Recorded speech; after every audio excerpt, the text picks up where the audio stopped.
अगर आप भी चाहते हैं कि एसएस फिल्म्स मोतिहारी के ऑडियो वीडियो सबसे पहले आप तक पहुंचे, तो इस चैनल को सब्सक्राइब करें और साथ ही बेल आइकन को दबाना ना भूलें।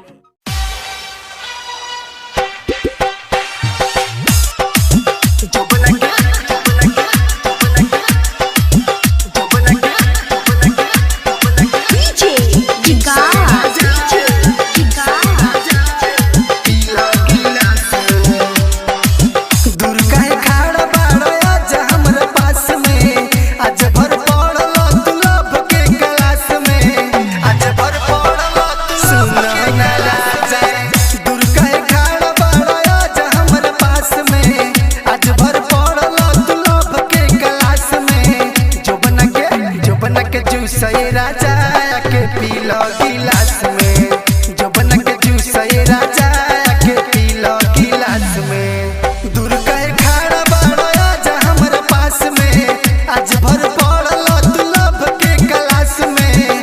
जो बना के जूस ये राजा के पीलो गिलास में, जो बना के जूस ये राजा के पीलो गिलास में, पीलो गिलास में।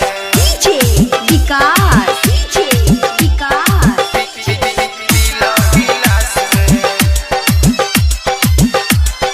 मटियार कला सीतामढ़ी।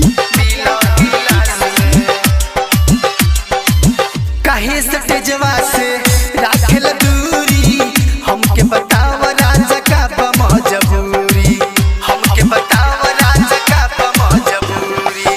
काहे से तेजवा से राखेल दूरी, हमके बताव राजा का मजबूरी। आज वाला नाइट नहीं कट दे उदास में, सब लोग